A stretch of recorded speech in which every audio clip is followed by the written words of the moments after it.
전에 각오로 나오신 겁니까? 무슨 자세가 그러합니까?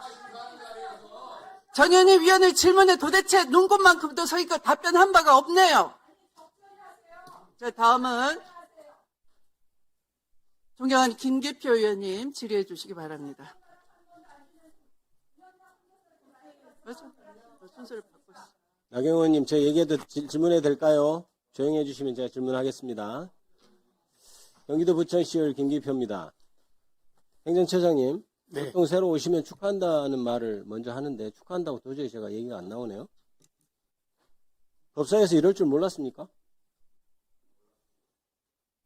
알았습니까? 몰랐습니까? 이럴 것까지는 잘 몰랐습니다. 아니, 민주당 의원들이나 당연히 국회의원들이 당시 파기환송심이나 그분이 주심으로 온 행정처장 인사나 이거에 대해서 문제제기할 것을 몰랐단 말이에요? 그럴 수도 있겠다는 생각도 했습니다. 그럴 수도 있겠다. 자, 그러면 어떻게 하려고 나왔어요? 무시해도 된다고 생각했습니까? 그렇게 생각하지는 않았습니다. 그러니까 나온 거 아니에요? 같이 협력하기 위해서. 아니, 떠들 거는 내가 들어주고 내가 버티면 되지 이렇게 생각하고 나온 것 아닙니까? 그러니까 나왔겠죠. 예?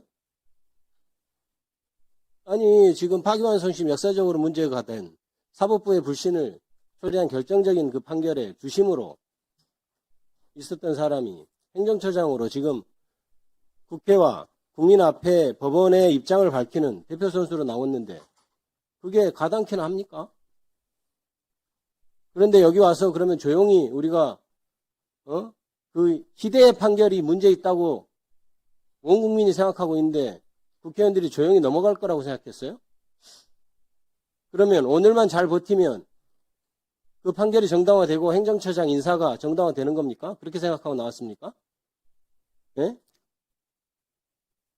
법원 행정처장 맡으라고 했을 때 느낌이 어떻던가요? 좋던가요? 내가 법원의 사법부의 2인자가 된다. 드디어 됐구나. 좋던가요? 공직자인 자기가 원하는 대로만 할 수는 없다고 생각합니다. 고사할 수도 있죠. 자기가 이 시대의 판결의 주심을 맡아가지고 전 국민적 저항을 일으키고 전국에 있는 법관들 자긍심을 한순간에 허물어뜨린 그 장본인 아닙니까? 그 사람이 지금 법원을 대표해 나와가지고 국민 앞에 서 있다는 것 자체가 다시 한번 현장에서 일하는 법관들을 다시 죽이는 일이고 자긍심을 잃게 하는 일 아니에요? 그러면 적어도 주심이었으면 내가 이러이러해서 주심인 관계로 도저히 국민들 앞에 면목이 서지 않습니다. 고사하는 게 맞죠? 이게 국회와 국민을 우롱하는 처사라고 당연히 생각할 수밖에 없죠.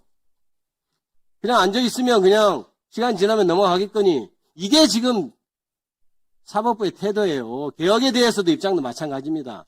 버티다 보면 결국 안 되겠지. 우리를 어떻게 누가 감히 건드리겠어. 이렇게 생각하는 게 지금 사법부 아니에요? 예? 법원 개혁에 동의합니까? 법원이 개혁돼야 된다는데 동의하세요? 예, 사법개혁에 관한 여러 목소리들을 저희도 충분히 알고 있고 저희도 같이 동의하냐고 묻습니다.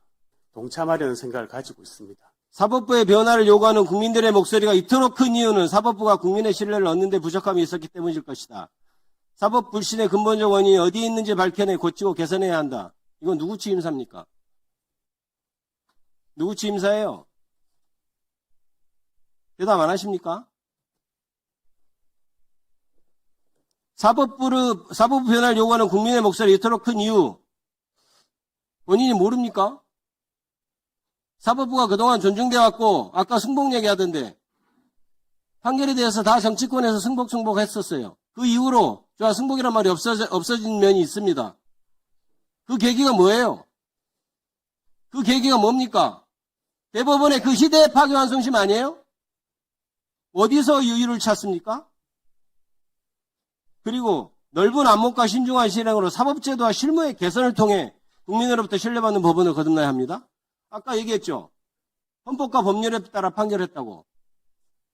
사법제도 실무 개선하는 거 그게 문제면 헌법과 법률에 따라 판결했으니까 개혁할 게 없잖아요. 본인 지금 제도에 따라 그대로 판결했다면서요. 개혁할 게 뭐 있어요? 재판에 관한 내용이었습니다. 정치적인 목적을 가지고 재판을 할 때 당연히 책 잡힐까봐 아마 절차를 지키려고 노력하겠죠. 정치적 한복판에, 정치 싸움의 한복판에 뛰어든 판결을 합니다. 그 자체가 옳은 겁니까? 헌법과 법률을 지켰다고 정당화 되는 거예요? 본인이 와서 지금 헌법과 법률에 따라 재판을 했다고 얘기하는 걸로 다 면죄부가 나오는 겁니까? 그게 지금 대법원 사법부를 대표해서 나온 사람이 대답할 일입니까, 그게? 당장 사퇴하세요. 어디서 여기 와서 답변을 하고 있습니까? 자격이 없어요. 우리 법사위원회에서 성명 냈잖아요. 사법부의 불신, 누구한테 유리하고 불리한 판결을 얘기하는 게 아니에요. 지금까지 건국된 이후에 사법부의 신뢰, 우리가 그것만을 지키고 우리가 사법부의 권위, 그걸 지키려고 노력했는데 한순간에 무너진 게 어떤 겁니까? 그 대법원 판결이에요. 그 대법원 판결 주심을 맡았고 그 대법원 판결 주심 뿐만 아니고 다른 대법관들이 과연 기록을 제대로 받는지에 대해서 국민들은 의구심 갖고 있고 아무도 믿지 않아요. 그런 사람이 지금 행정처장이라고 치고 나와가지고 국회의원과 국민들 앞에서 답변을 하는 게 이게 시대에 부조리한 상황인 겁니다. 시대에 부조리한 상황. 대법원은 도대체, 사법부는 도대체 국민들은 안중에 있습니까?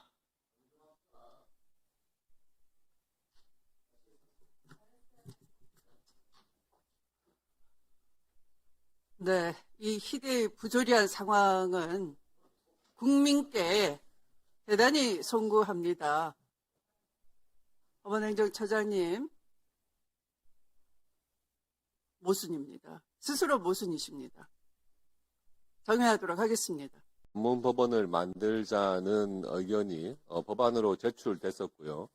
15년 동안 이루지 못하다가 드디어 국회에 소위 통과하고 오늘 법사위 통과를 앞두고 있습니다. 그동안 여러 쟁점에 대해서 논의를 잘 정리해 주신 김용민 일소위원장께 감사드리고 신속하게 전체 회의에 상정해 주신 추미애 법사위원장님께 감사드립니다. 그동안 해사법원에 대해서 부산과 인천에서 서로 해사법원을 설치하겠다고 경쟁을 하는 바람에 한 지역으로 가지 못하고 있다가 이번에 해사국제상사법원을 인천과 부산에 함께 둠으로 해서 그동안의 이 과제가 해결이 되고 지역이 함께 발전하면서 또 우리나라의 해사 국제상사에 대한 전문적인 법률 서비스를 시작할 수 있게 되었다 하는 부분에 대해서 굉장히 큰 의미가 있다 생각을 합니다. 법원에서도 지금 2028년 3월로 일응 시작이 되니까 그 준비를 좀 잘 해주시기 바랍니다. 예, 그렇게 하겠습니다. 예, 이까지는 제가 오늘 준비했던 것이고 추미애 위원장님 감사합니다. 네. 그런데 오늘 제가 이 법안에 대해서 조금 토론을 하고 이런 이야기가 있을 줄 알았는데 민주당 의원님들께서 보니까 작정을 하시고 오늘 새롭게 우리 법사위에 오신 법원 행정처장님에 대해서 공격을 하기로 작전을 하고 들어오신 것 같아요. 그런데 지금 이재명 대통령에 대한 파기환송, 유죄취집 파기환송 사건은 엄연히 종결된 사건이 아니고 지금 파기환송된 이후에 계류 중인 재판인 겁니다. 물론 중단은 됐지만 진행 중인 재판인 겁니다. 그리고 쿠팡 사건에 대해서 검사의 외압이 있었냐 하는 그 부분에 대해서 특검 수사가 진행 중에 있습니다. 우리가 수사와 재판의 결과에 대해서는 정치적인 입장에서 비판도 할 수 있고 문제제기도 할 수 있다고 생각하지만 이렇게 진행 중인 재판, 진행 중인 수사에 대해서 그 내용에 관여하려는 그런 의도는 저는 맞지 않다고 봅니다. 입법부에서 그 사건이 계속 중인 사건에 대해서 주심 대법관이었다는 이유로 반란자라는 표현을 쓰고 또 수사가 계속 중인 사건의 검사에 대해서 아주 인신공격적인 인간 백정이라는 표현을 쓰고 저는 법사위에서 조금 할 수 있는 것과 할 수 없는 것에 대한 원칙적인 좀 구분을 해야 된다고 생각을 합니다. 8만 페이지 기록 다 봤냐고 다 거치시던데 그걸 왜 다 봅니까? 1심 판결문과 2심 판결문 그것이 법리적으로 무슨 문제가 있는지 대법원에서 판단에 필요한 자료만 보면 되는 겁니다. 우리 법사위에서 통과되는 모든 법안들, 다른 상임위에서 오는 법안들 우리가 다 내용 봅니까? 쟁점들 다 알고 있습니까? 그 상임위에서 올라온 사건, 그 법안의 문제점들에 대해서만 토론하는 것 아닙니까? 본회의에서 법안들 봅니까? 각 상임위에서 했던 그것을 믿고 표결하는 거 아닙니까? 대법원에서 법률심입니다. 1심, 2심, 유죄, 무죄가 완전히 갈린 사건에 대해서 그것 어느 것이 맞느냐 그거 판단하면 되는 겁니다. 그 주심 대법관이었다는 이유로 법원 행정처장에서 사퇴하라? 언제부터 국회가 사법부 인사까지도 좌지우지하려는 기관이 됐습니까? 대통령이 호통친다고 법사위원장도 호통치고 전 정말 이런 국회의 모습은 맞지 않다고 보여집니다.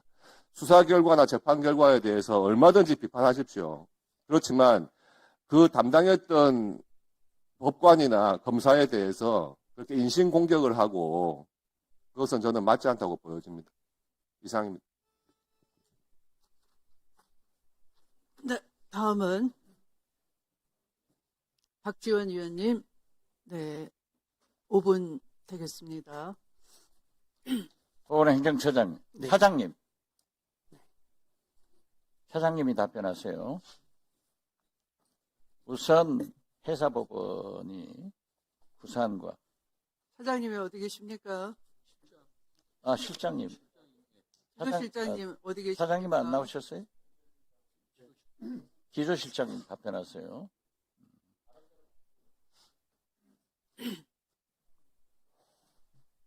네, 기획조정실장입니다. 예. 우선 해사법원이 부산과 인천에서 설립된 것을 진심으로 축하하고 우리 곽규택 의원님 수고하신 것 축하합니다. 전라남도, 전라북도, 충청도 이 서해안 지방도 굉장히 많습니다. 그렇기 때문에 저는 전주지방법원이나 광주지방법원이 있는 전주나 광주에 해사법원이 또 설립되기를 좀 검토해 주시기 바랍니다. 네, 해당 부분도 검토하도록 하겠습니다. 네. 재판은 재판장이 운영하죠. 네, 재판 진행은 재판장이 하도록 되어 있습니다. 질서 유지도 재판장이 하지 않습니까? 네, 그렇습니다. 그러면은 법사위원회는 누가 진행하죠? 법사위원장이 진행하면서 법원 행정처장의 문제점을 지적하면서 퇴장해라 했으면 퇴장을 해야 되는 거 아니에요? 어떻게 생각하세요? 그 부분은 제가 이건 마치 말이죠. 조의대 사법부가 국회에서 입법한 내란 재판부의 구성에 대해서 원천적으로 도전을 하고 싸우자고 덤비는 그러한 인사를 한 것하고 똑같이 저는 생각합니다. 보십시오. 영장실질심사를 담당한 서울중앙지법 4명의 부장판사 중 내란 재판부 영장 담당 판사로 그 4분 중에 2분을 데려왔으면 계속 영장 기각해라 하는 사법부가 국회의 입법권에 대해서 도전하는 것 아니에요? 싸우자는 것 아니에요? 어떻게 생각하세요? 그 부분은 사법행정을 담당하는 기획조정실장이 답변하기에는 부적절한 것 같습니다. 그 사법행정조정실장 어디 계세요? 말이 되지 않지 않습니까? 서울중앙지법에서 계속 내란 주동자들에 대해서, 관련자들에 대해서 영장을 실제로 기각하고 또 재판이 불공정하게 진행되고, 그래서 효과적인 내란 재판을 하기 위해서 내란 재판부가 국회에서 입법화됐다고 하면은 조희대 대법원장이, 법원행정처장이 지켜야 된다는 것은 원칙 아니에요? 말씀해 보세요.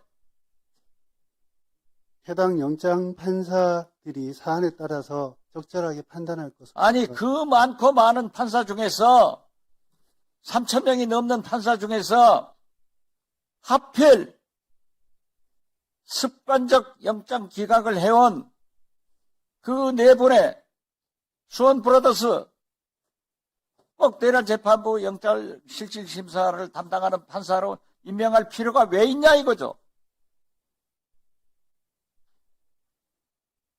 법원 인사는 언제 있어요? 2월 6일 이번 주 금요일 발표하는 것으로 알고 있습니다. 2월 6일. 그러면 지기현 판사는 2월 19일 날 윤석열 판결을 하고 가는 게 아니고 그 전에 갈 수 있어요? 그렇지는 않을 것 같습니다. 2월 6일 날 한다면요. 인사 발표가 2월 6일이라는 인사 발표가 하고 시행 일자는 며칠자예요? 2월 23일입니다. 2월 23일. 23일. 그렇다면은 그 두 분의 내란 재판부로 옮겨온 두 분의 재판장도 인사에 포함되는 사람들이에요? 그 부분은 제가 잘 모르겠습니다. 인사를 담당하지 않아서. 말이 되지 않지 않습니까? 조희대 대법원장도 자기의 권한이 있다고 하면 국회의 입법권도 존중해야 되고 국민의 의견을 반영해야 되는 거예요. 사법부도 국민과 함께 가야지 무슨 당나라에서 왔어요. 화성에서 왔어요. 누가 내란 재판부를 구성했는데 영장 실질심사 담당한 두 분의 부장 판사를 습관적으로 기각해버리는 서울중앙지법 그 사람들 데려왔다 하면은 국회를 무시하는 건 아니에요. 국민을 무시하는 건 아니냐고요. 답변해보세요. 답변 못 하시겠으면 들어가세요. 다음에 또 질문하겠습니다. 네, 수고하셨습니다.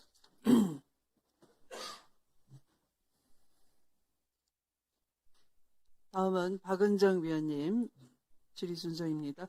5번입니다. 법원행정처장님, 오늘의 처장님의 태도는 매우 충격적입니다. 지난 2025년 5월 1일 대통령 후보에 대한 판결에 대해서 국민들이 판단하실 거다. 아까 그렇게 말씀하셨는데, 국민이 이미 판단했어요. 그것이 사법 쿠데타라고요. 그래서 국민이 선택했습니다. 지금 그 대통령 선거에서요. 그러면은 그 이례적인 판결, 말도 안 되는 모든 절차들을 다 무시한 그 판결에 대해서 반성하고 오셨어야 돼요, 여기에, 이 자리에. 그런데 오셔가지고 아무런 반성 없이 반성하지 않으면서 그렇게 답변하시는 건 국민을 무시하는 처사입니다. 반성하지 않는 사법부에 대해서 국민들은 냉정하게 판단할 겁니다. 조희대 대법원장을 대법원장으로 인정 안 해요. 많은 국민들이요, 지금. 그런 국민들의 분노에 대해서 처장님께서는 지금 그 법원을 대표해서 이 자리에 나와 계신 거잖아요. 그런데 그런 답변하시면 어떡합니까? 이게 지금 민주당 의원들이라서 지금 분노하는 게 아니에요. 국민들이 분노하는 겁니다. 그래서 지금 국민들하고 싸우시겠다는 겁니까? 그 판결이 얼마나 말도 안 되는 판결이었는지 대통령 후보가 없어질 뻔한 겁니다. 그 후에 국민의힘의 그 우스꽝스러운 그 양상들 보세요. 후보를 바꿔치기 하고 민주당 대통령 후보가 없어졌으면은 저 당에서 누가 됐겠습니까? 그러면은 내란을 옹호하는 그런 대통령 후보가 그 국민의힘에서 나와가지고 이 나라가 어떻게 됐겠습니까?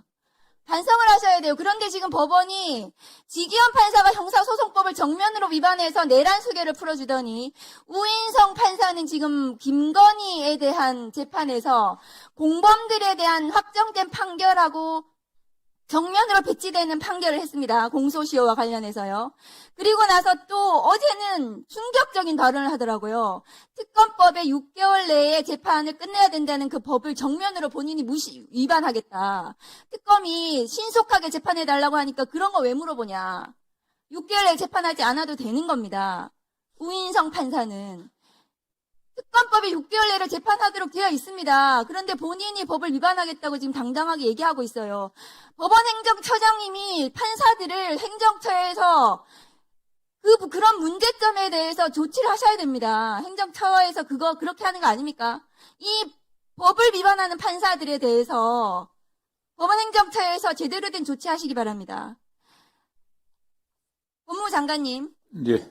검찰개혁 법안 진행 상황에 대해서 제가 간단하게 물어보겠습니다. 네. 정부안이 지금 제출이 된다고 하셨고 조직법으로 공소청법, 중수청법 먼저 통과하신다고 하겠다고 했는데 공소청의 검사가 수사권을 가지는지는 굉장히 중요한 거고 그런 권한의 유무가 확정이 돼야 조직이 나오는 겁니다. 그 형사소송법에 수사권에 관한 규정이 먼저 논의가 돼야 되는 겁니다. 그래야 조직이 나오고 인력이 나오고 예산이 나오고 배치가 나오는 거지 조직법만 덜렁 통과시키고 수사권은 나중에 어떻게 되는지 나중에 논의하겠다는 건 그것은 앞뒤가 잘못된 것이고요. 화면 올려주세요. 최근에 대통령 신년 기자회견에서 공소시효 이틀 남겨두고 송치하는 경우에 예외적 보안 수사권에 대해서 말씀을 하셔서 수사 준칙이라는 게 있습니다.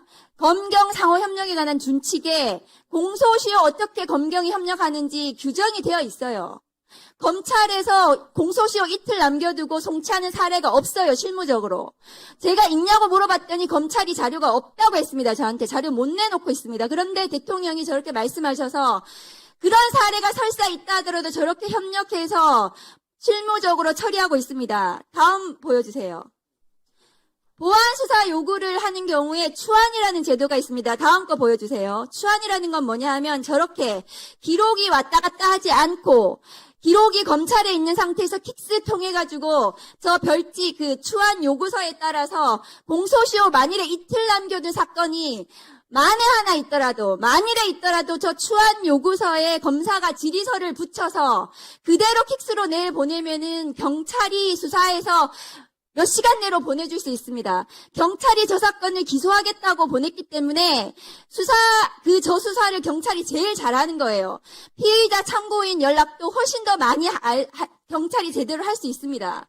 그러니까 공소시효와 관련해서 임박해서 송치하는 사건은 추안이라는 제도로 충분히 해결이 가능하다. 저런 해결, 1분만 더 주십시오. 저 추안 제도에 대해서 검사들이 지금도 하고 있습니다.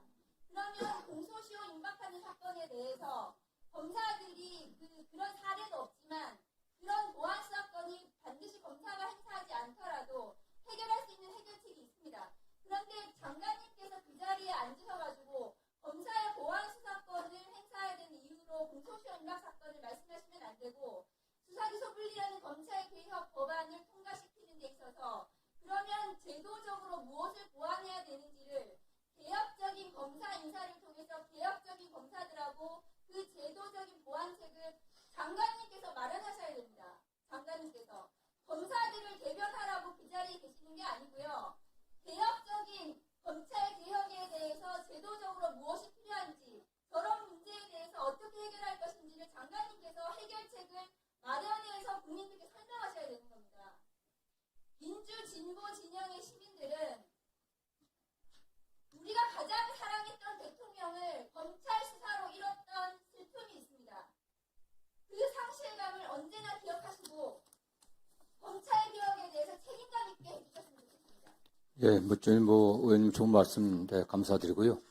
수사기소의 확실한 분리라는 대원칙에 손상을 가겠다는 생각은 1도 없습니다. 그리고 다만 정부 안에 아시겠지만 총리실에 지금 어쨌든 TF 구성돼 갖고 같이 의논들 하고 있습니다. 그리고 저희가 지금 인사도 말씀하셨지만 할 수 있는 한 물론 어떤 분이 개혁적인 검사인지 개혁적이지 않은 검사인지 제가 또 양단을 나눌 수는 없습니다. 다만 그래도 검찰 개혁에 같이 할 수 있는 그런 분위기를 조성할 저희도 최대한 노력을 다하고 있고요. 의원이 염려하시는 검찰이 다시 수사권을 갖고서 그 권한을 오용하고 남용하지 않을 수 있는 그런 제도를 만드는 데 저희도 관심을 갖고 노력하고 있습니다. 네. 보안 수사권은 수사권이기 때문에 수사권을 검찰에 남겨두는 한 그 상황은 되풀이됩니다. 그런데 지금 보안 수사권을 남겨두겠다고 하는 저런 사례들이 사실상 실무에 있는 제도적인 보완책이 충분히 있는데도 불구하고 수사권을 남겨두는 이유가 되어서는 안 되는 거죠. 예. 저런 해결책을 장관님께서 실무적으로 무엇이 시행되고 있는지를 찾아보시고 제도적으로 마련해가지고 그것을 국민들께 설명을 드리고 제도 관습을 마련하셔야 되는 겁니다. 예, 저희도 뭐 다양한 의견들을 준비해갖고 그 TF에 제출하고 있고요. 저는 보안 수사의 방점에 보완하는 점, 경찰 수사의 미진한 부분들, 그걸 어떻게 보완할 건지 저는 늘 그렇게 표현했습니다. 그래서 그 여러 형태가 있겠지만 의원님께서도 많은 또 의견을 주시고요. 저희도 그런 면에서 의원들 염려하시는 검찰이 다시 권한을 남용해갖고 할 수 있는 그런 상황이 오지 않게 또 최선을 다하도록 노력을 하겠습니다. 네. 그것이 보완이 될지 남용이 될지 알 수 없는 것이 수사권입니다. 네. 그 보완은 경찰을 통해서 보완 수사 요구를 통해서 충분히 가능합니다. 그렇게 가능한 제도적인 장치들을 장관님께서 마련해야 되는 것이 국민 주권 정부의 검찰 개혁을 하는 장관님의 역할입니다. 일단 뭐 저희들도 의견을 내고요. 일단 뭐 경찰이나 어쨌든 뭐 정부 안에서 여러 가지 또 교수들하고 자문단하고 같이 논의를 좀 더 진척시키도록 하겠습니다.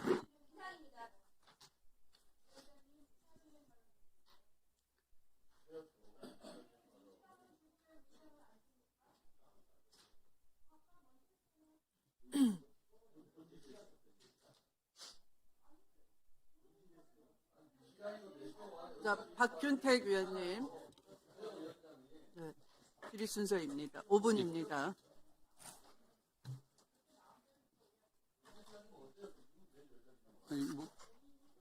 조용해 주시기 바랍니다. 예, 제가 네. 진행하겠습니다. 우리 행정처장님, 네. 그 대선 후보 선거법 위반 사건 재판할 때 8만 페이지 기록을 다 보았느냐라고 전현희 의원님이 질문했을 때 필요한 범위 내에서 봤다라고 말씀을 하셨습니다. 그 사건 기록들 복사해서 돌린 적이 없는 걸로 알고 있습니다. 그러면은 주심 대법관이었던 분이 필요한 범위 내에서 봤다라고 얘기할 때 다른 대법관들은 거의 보지 않고 재판을 했다는 뜻이 되는 것 같습니다. 그렇진 않습니다. 그러면 다른 분들은 다 보셨습니까?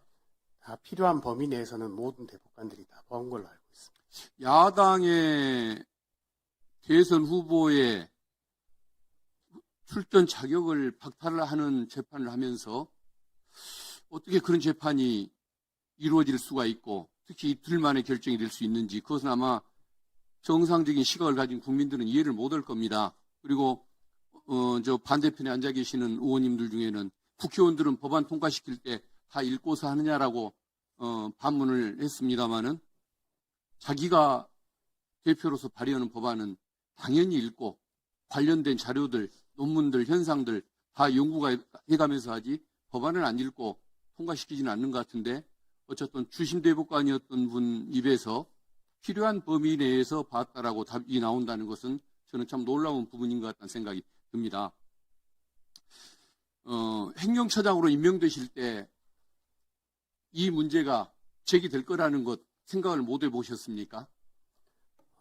생각을 전혀 못한 건 아니지만 이게 오늘 같은 이런 상황이 될 거라고는 생각은 못했어요. 근데 저는 이 사건에서 이번 사안에서 우리 처장님의 자격 문제보다도 더 걱정스러운 것은 왜 대법원은 국민의 눈치를 볼 생각이 없는 걸까라는 점입니다. 국민이 주권자라는 것을 인정한다고 한다면 최소한 재판은 또 독립이라고 할지라도 행정이라는 것은 그야말로 독립적으로 이루어지는 것이 아니고 국민의 눈높이에 맞게 이루어져야 하는 것 아니겠습니까? 이번에 내란 사건에 대한 영장전담 판사들 그 2명 임명하는 거 우리 박지원 의원님께서 질문하신 것처럼 왜 거기에 문제의 원인이 됐던 그 4명 중에 2명을 거기에 앉힐 수가 있는 것입니까? 그 4명의 판사들이 문제를 일으켰기 때문에 내란 전담 재판부 영장 전담 판사 제도가 도입이 된 건데 그 자리에 그 문제의 원인이 된 판사들 2명을 앉혔다라는 것, 이것은 결국은 법원이, 특히 대법원이 국민하고 기싸움을 하겠다는 얘기밖에 안 되는 것 같습니다. 어떻습니까? 저도 정확한 경위를 알지는 못합니다만 제가 아는 범위 내에서는 지금 2월 23일에 법관 정기 인사가 있습니다. 그때까지 임시적으로 담당할 이제 영장 전담 판사를 지정하는 문제에 있어서 기존에 그렇더라도 담당하던 4분 이게 중에 아마 이렇게 그래도 이게 결정했 국민적으로 네. 그래도 이게 국민적인 분위기를 생각한다고 한다면 미리 그 법원에 위임돼 있을 법관들 중에서 적절한 인물들을 골랐던 것도 저는 방법이었을 것 같은데 어쨌든 법원은 국민의 어떤 시선보다는 내 편이 우리의 시각대로 한다는 그런 마인드를 가지고 있다는 것, 이게 가장 큰 문제라는 생각을 해봅니다. 어쨌든 우리 처장님의 임명 문제나 영장 전담 판사의 임명 문제나 이런 것들이 어떤 사법개혁 논의를 더 촉발하는 문제가 될 거라는 점, 여기에 대해서는 각오를 할 수밖에 없는 그런 부분이 있는 것 같습니다. 어쨌든 2월 23일 이후에 어떤 인사 이동이 있고 나면 영장 전담 재판부가 새로 구성이 될 거 아닙니까? 그때는 정말 그 수원 브라더스 법관 같은 사람들이 중앙지법 영장 전담 재판부나 내란 사건 영장 전담 법관으로 배치되는 일이 없도록 정말 각별히 유의 좀 해주셨으면 좋겠습니다. 그 내란 전담 재판부 특별법에 법관 사무분담위원회에서 아마 결정하게 돼 있는 걸로 알고 있습니다. 거기 절차에 그러니까 따르도록 좀 제발 좀 정상적인 결정을 하도록 좀 분위기를 만들어 달라고 제가 말씀을 드리는 겁니다. 그리고 제가 이제 구속영장 심사에 국민들이 참여하는 그 법안을 발의를 했습니다. 영장에 대한 배심제도, 참심제도이겠죠. 이게 추진되는 일이 없도록 정말 정상적인 영장 심사가 이루어지기를 기대하겠습니다. 네, 수고하셨습니다. 저도 그까지는 정확하게 파악을 못했습니다. 근데 지금까지의 관례에 따르면 영장 전담 법관은 1년 사무분담 1년 원칙을 지금 지키고 있는 모양입니다. 그러니까 1년이 되면 바꾸고, 그래서 지금 이제 기존에 계시는 분들은 2월 23일자에 바뀌는 것이 관례에 따른 것인 모양입니다. 이제 2월 하순이 되면 1년이 되는 모양입니다. 아닙니다. 1년 사무분담 원칙입니다.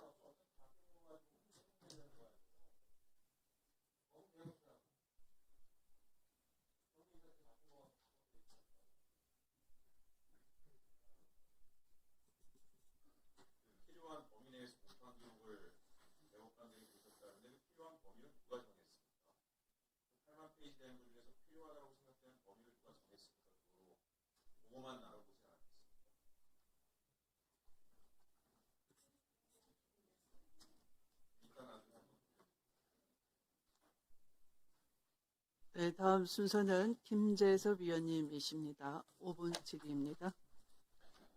예, 법원행정처장님 축하드리고요. 첫날 고생 많으십니다.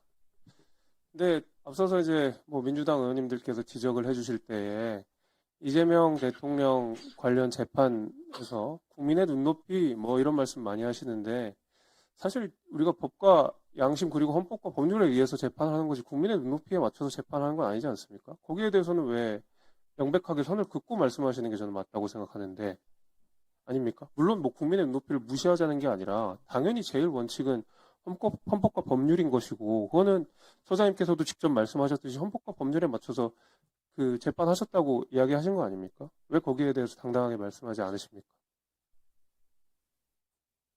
그리고 앞서서 의원님들이 7만 페이지, 8만 페이지 필요한 범위 이런 논란들이 좀 있는데 제가 다시 돌아가서 좀 말씀을 드려보겠습니다. 만약에 그 시간으로 다시 돌아가서 7만 페이지 꼼꼼하게 읽었다고 하면 재판의 결과 내용이 달라집니까? 상고심 재판은 법률심입니다.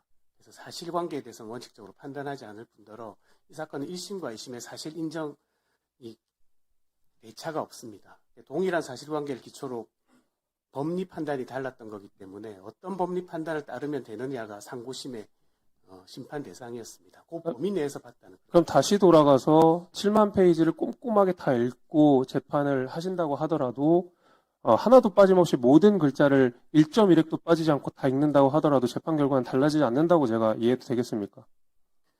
제가 뭐 가정적인 답변을 드리기는 좀 어려워요. 아니, 뭐 저는 그렇게 충분히 이해가 됩니다. 그러면 뭐가 문제입니까? 지금 절차상에서.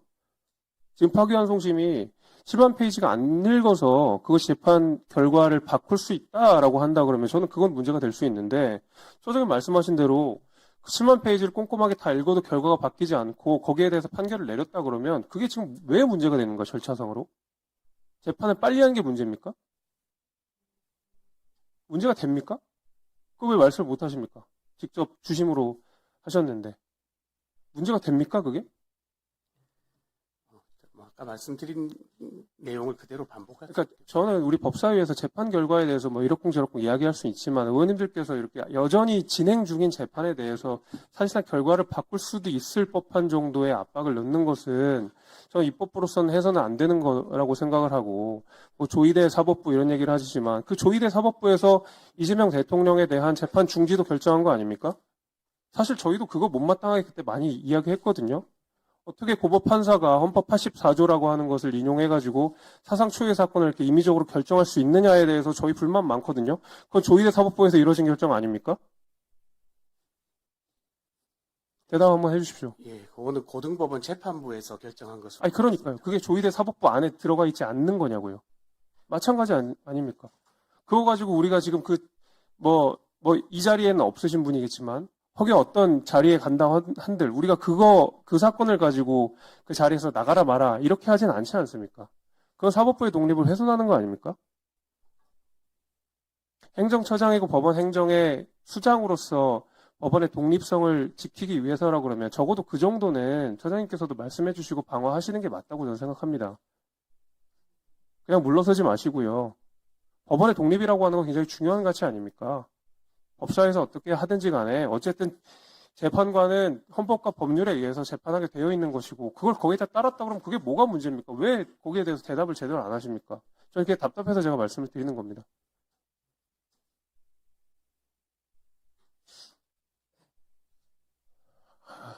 아무튼 재판 결과에 대해서는 그렇게 해서 앞으로도 법원에서 잘 이끌어 주시기를 바라고요. 말씀하신 대로 우리가 이제 얼마 있으면 법 왜곡죄가 또 본회의에 통과될 가능성이 있는데 앞서 차장님 말씀하신 대로 거기 우려 사항이 있다라고 말씀을 하시지 않았습니까? 그렇죠? 그러니까요. 아니 법 왜곡죄 따르면은 얼마든지 차장님도 지금 법 왜곡죄로 걸릴 수 있는 문제 아닙니까? 특정인을 유리하게나 불리하게 할 수 있는 문제니까요. 그러니까 그 부분에 대해서도 좀 우리 법원행정처에서 잘 해준 특히 이제 법무부에서 그 점은 아직 우리가 본회의가 안 됐으니까 그 부분은 좀 우리가 국회랑 좀 상의를 하셔서 그 부분만큼 좀 밀어주시는 게 맞지 않나 저는 이렇게 생각합니다. 그래서 제가 드리고 싶은 말씀은 그거고요. 첫날부터 고생은 많으신데 사법부의 독립은 민주주의 근간입니다. 그거 잘 지켜주시기를 부탁드립니다. 이상합니다.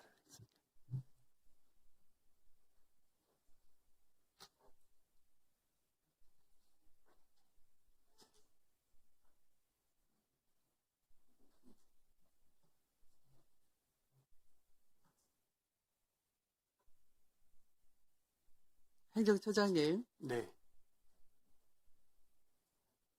아까 김기표 의원께서 피대의 부조리라고 말씀하셨는데요. 제가 도저히 행정처장님과 함께 이 논의하는 자리를 가지기가 어렵다라는 생각이 그 순간에 들었습니다. 아무 느낌이 없으신 것 같네요. 그 정해의 시간 동안.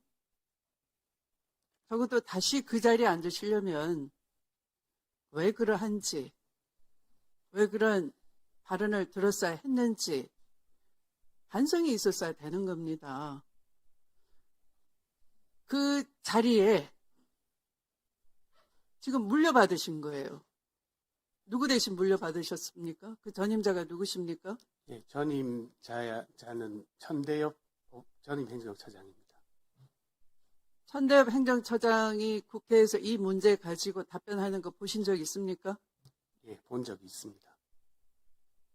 그러면 인정하시겠네요? 국회에 출석해서 사건 기록을 다 살펴봤다라고 진술하는 것을, 누누이 강조하는 것을 다 지켜보셨겠습니다.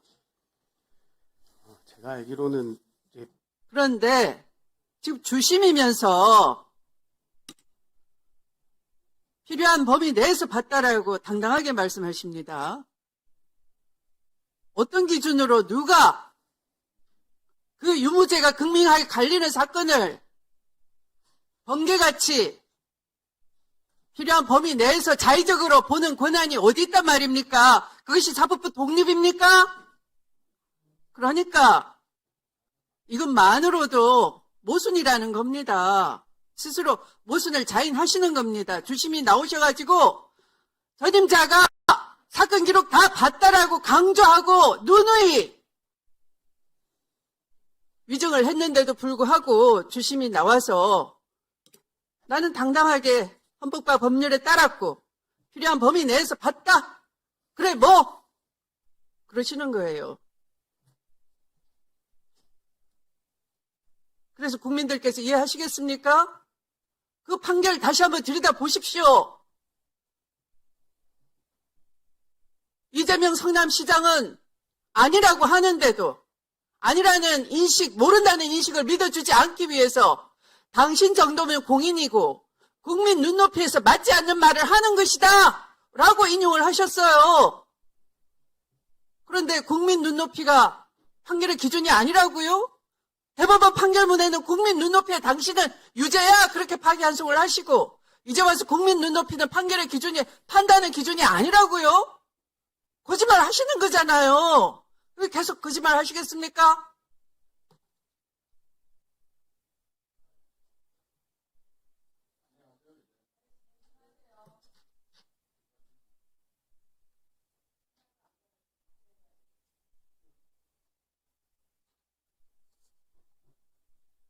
답변 한번 해보십시오.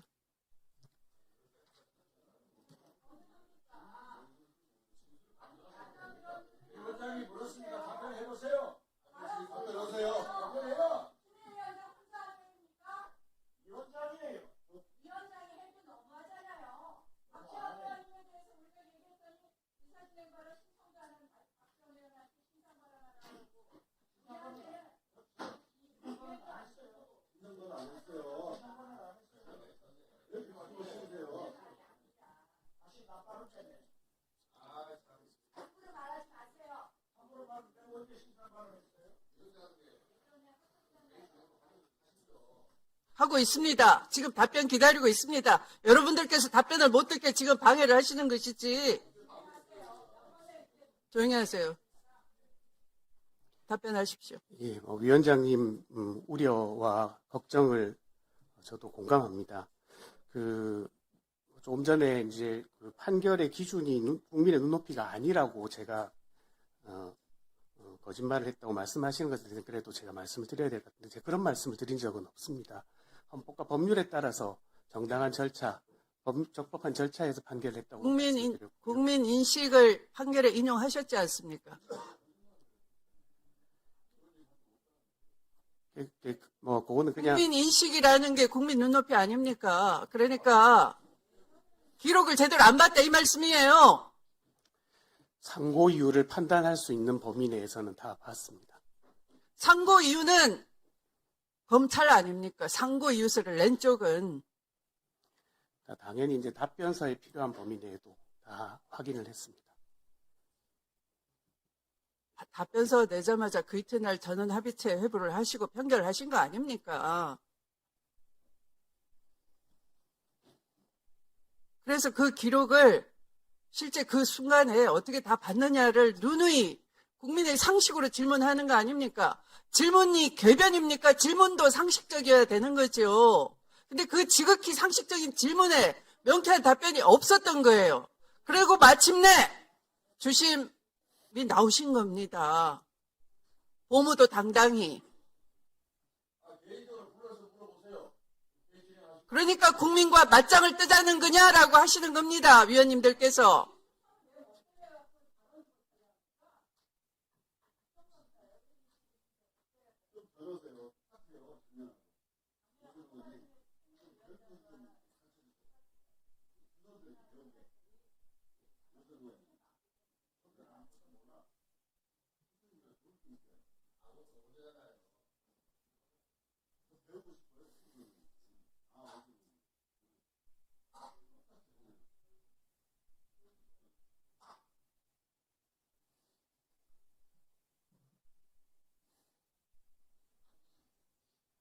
헌법과 법률은 국민 눈높이와 어긋나면 되는 겁니까?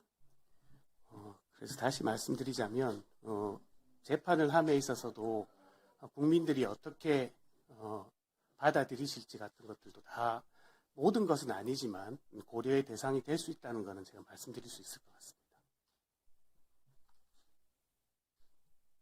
이성윤 의원님 순서입니다. 이성윤 의원님 순서입니다. 예. 네. 예, 전주울 출신 이성윤입니다.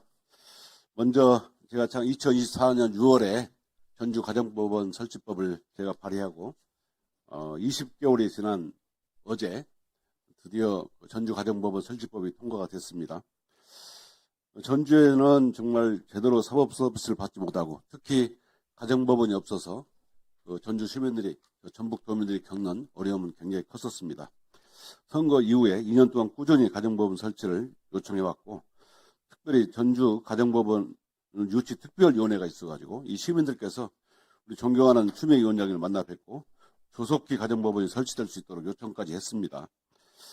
그 결과 위원장님 그리고 우리 일소의 간사님께서 적극 협조해 주셔서 어제 법안 일소위 통과를 했고 드디어 이제 전주 시민과 전북 도민들께서 바라는 가정법원 설치 소식을 들려드릴 수 있어서 참으로 감개무량합니다. 하루빨리 우리 그 본회의에서도 가정법원 설치법이 통과돼서 우리 170만 전북 도민과 62만 전주 시민들이 그 양질의 사법 서비스를 받을 수 있도록 했으면 좋겠습니다. 법원행정처장님, 네. 정말 실망입니다. 저는 처장님이 처음 나와가지고 제가 5월 1일 조희대 파기환송 판결의 주심으로서 국민들께 송구하다라고 말할 줄 알았어요. 말 끝마다 헌법과 법률에 따라 재판을 했다. 그래서 꺼리낌이 없다 말씀하시는데 처장님, 헌법 103조가 어떻게 되는지 아십니까? 말씀해보세요. 말씀해보세요. 헌법 규정을 외우고 있지는 못해 찾아보겠습니다. 뭘 찾습니까? 법관은 헌법과 법률에 따라서 법률에 의해 그 양심에 따라 재판한다. 이렇게 돼 있어요. 심판한다. 중요한 것은 그 양심입니다. 양심. 예? 법관들이 가장 부끄러운 판결로 꼽는 것이 뭔지 아십니까? 인혁당 사건입니다. 인혁당 사건. 1975년 4월 8일 날 수천 페이지에 달하는 사건을 대법원에서 한 하루 만에 선고를 하고 그 다음날 8명을 사형 집행을 해요. 아십니까? 이 사건 들어본 적이 있습니다. 그 판결도 헌법과 법률에 따라서 한 것입니까? 아닙니까? 제가 담당했던 사건이 아니라서 말씀드리긴 어려울 것 같습니다. 아니, 그것도 답변을 못해요? 1975년 4월 8일 인혁당 사건 판결도 헌법과 법률에 따른 판결입니까? 아닙니까? 담당한 사건이 아니라 모른다고요? 그런 태도가 문제입니다. 처장님께서 취임식에 말하겠습니까? 사법불신의 원인을 찾아가지고 반성해야 된다 했죠? 사법불신의 원인이 뭡니까? 아직도 못 찾았어요? 사법불신의 원인은 바로 조희대 대법원장입니다. 오늘 보니까 처장님을 임명한 이유가 설명이 돼요. 조희대는 5월 1일에 사법구태타를 일으켰고 그 사법구태타를 국민들이 내란을 일으킨 걸 본 겁니다. 그러니까 처장님을 사법구태타 주심으로 임명했고 그 주심을 다시 법원행정처 보내서 내란 주요인물 종사자로 임명한 거예요. 그러니까 말씀 못 들은 것이에요. 양심에 따라 했다고. 부끄러운지 아십시오. 왜냐하면요, 판결이라는 게 국민들 눈높이라고 말씀하시는데 양심에 따라 해야 됩니다. 예? 정말 양심에 따라 판결했습니까? 그리고요, 재판 기록 봤냐 안 봤냐 말씀하시는데 정말 더 대답하면 안 돼요. 국민들은 1년에 대법원에서 4만 건 하죠. 1인당 3,400건 재판하지 않습니까? 모든 국민들은 법원에서 내가 낸 기록 다 읽어버리지 않아요. 그런데 당신들이 뭔데? 편의적으로 사건 일부만, 기록 일부만 뽑아서 봅니까? 그러니까 불신 받는 거예요. 국민들한테는 기록을 다 본다고 해야 돼요.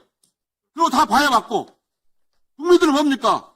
대법원은 적어도 대법원에서는 내 기록을 다 봐줄 거라고 생각하는 거 아닙니까?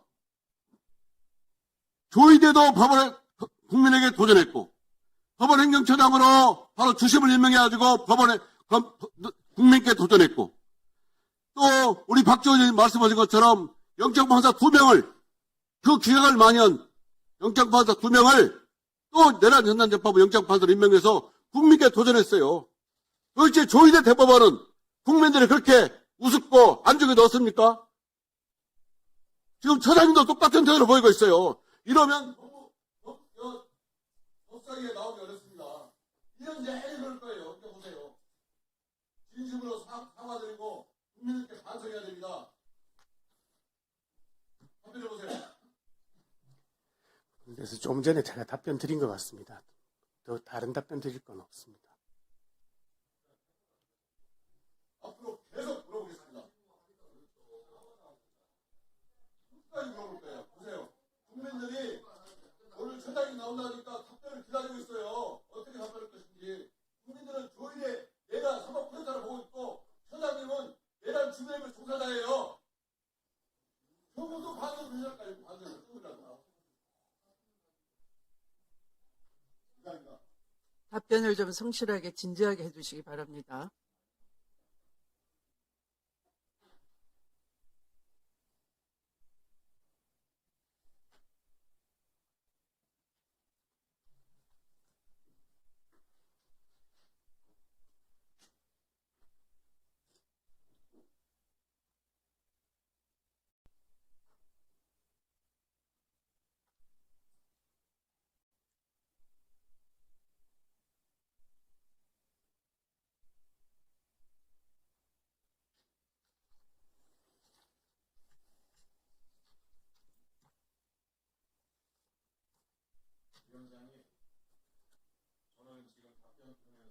아니, 발언권 드리지 않았습니다. 네.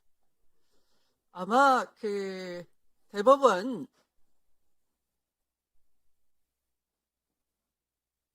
국정감사에서 이 문제가 가장 뜨거웠습니다. 기록을 받는지 안 받는지가 온 국민의 관심사였습니다. 그냥 의원들의 반복된 질문이 아니에요.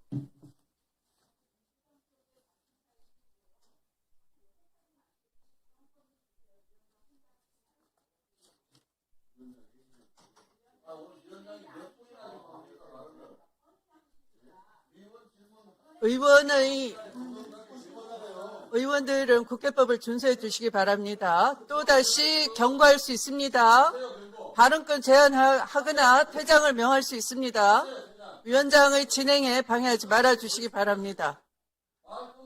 자, 그러면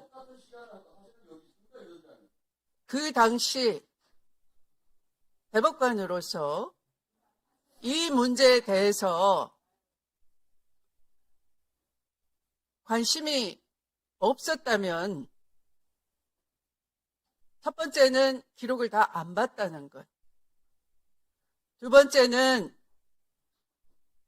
후에 심리가 생략됐거나 전원합의체 회부할 수 있는 여러 가지 사유가 있는데 그 사유에 해당되지 않는다는 것에 대한 회부권의 남용이 지적됐습니다.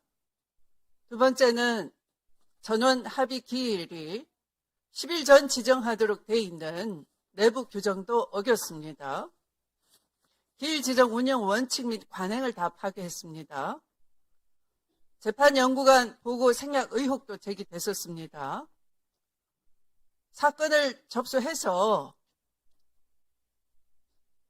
이 해당된 데 올리면 그것을 공문으로 기록이 어디 있는지 기록의 소재를 명확하게 관리하게 돼 있는데도 불구하고 그에 관한 사건 기록 관련 공문서가 허위로 작성된 것을 국정감사에서 제가 발견했습니다. 여기에 대해서 뚜렷한 답변을 그 누구로부터도 듣지를 못한 채 다시 주인공이 등장을 하셨어요. 어떻게 해야 되겠습니까? 답을 들어야 되지 않겠습니까? 그런데 위원들이 질문할 때마다 그러면 종전과 같으니까 나는 헌법과 법률에 따라서 했고 드릴 말씀이 없습니다가 답변이 말이 되는 겁니까?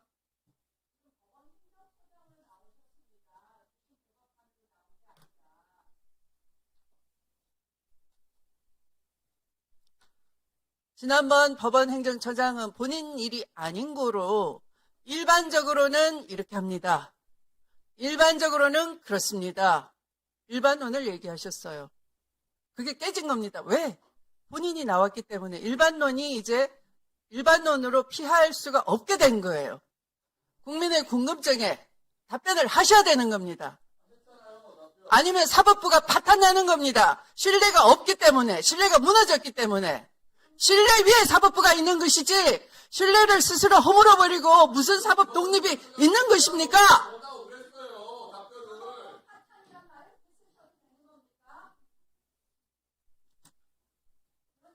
본인한테야 넉넉한 판결 부각해주니까 좋으시겠지. 사법부 파탄 안 났겠죠.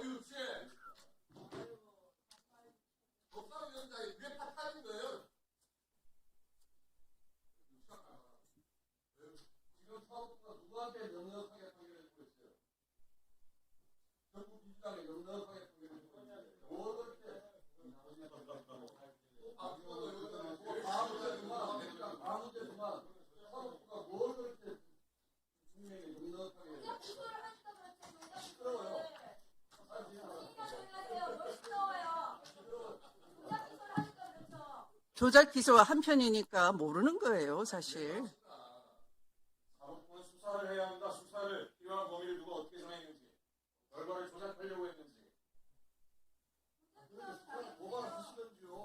자, 그러면 나경원 의원 질의 순서입니다. 하세요. 잘 해보세요. 그 위원장은 제발 편파 진행 좀 하지 마십시오. 뭘 우리 기대하십니까? 법사위가 허위사실 제조기가 자, 시간 갑니다. 동료 의원한테 시간 허위사실을 갑니다. 내도 신상 발언도 못하게 하고 위원장은 이런 편파 진행 좀 하지 마십시오. 수준 미달입니다. 수준 미달. 자, 오늘 민주당 의원들이 하루 종일 한 것은 사법부 압박입니다. 범죄자 대통령 이재명 대통령 만들어준 게 사법부입니다. 말 삼가하세요. 무슨 말을 삼가합니까? 사법부가 잘못한 거 있습니다. 선거법은 633 원칙으로 판결받은 나경원 1년 의원 안에 뭐예요, 그럼? 조용히 하세요. 개발원권입니다. 조용히 시켜주세요.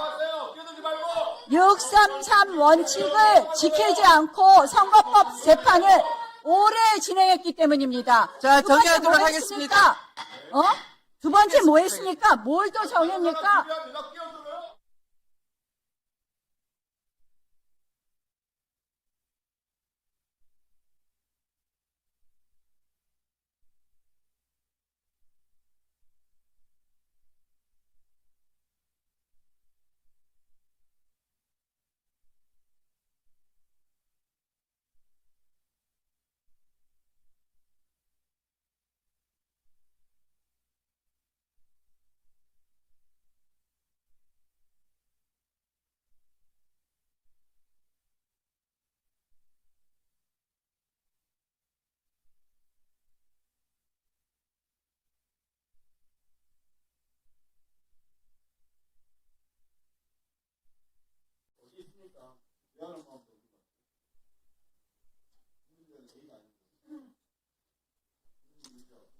네, 그러면 서영교 의원님 질의하시겠습니까?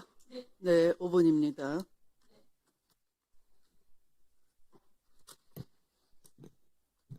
전 박용재 대법관님, 잘 오셨어요. 꼭 묻고 싶었어요. 오늘 이 자리에. 자, 사건 기록을 볼 수 있는 것으로 되어 있습니다. 배당되어서 보기 전에 사건 기록을 볼 수 있는 것으로 되어 있습니다. 이렇게 되어 있죠? 사건 기록을 볼 수 있는 것으로 되어 있다. 이건 어디에 나와 있어요? 전자기록은 말할 것도 없고, 그 다음 종이기록도 대법관이 원하면 사건이 접수되는 순간 볼 수 있는 것으로 알고 있습니다. 알고 있죠? 네. 그러면 본인이 원해서 자기에게 배당되기 전에 본 적 있어요, 없어요? 저한테 배당되기 전에 본 적 있어요, 없어요? 본 적 있어요, 없어요? 본 적이 있습니다. 어떤 걸 본 적 있어요? 어떤 예를? 사실은 이제 아까 제가 말씀드렸다시피 거짓말 하시면 안 돼요? 상고 이후의 당부의 판단에 필요한 범위 내에서 이제 기록을 대법관들이 본 것으로 자기 기록이 아닌데도 보아요? 볼 수 있습니다. 볼 수 있어요? 보아요? 그리고 이제 이 사건 같은 자, 경우 제가 대법관에게 물어봤어요.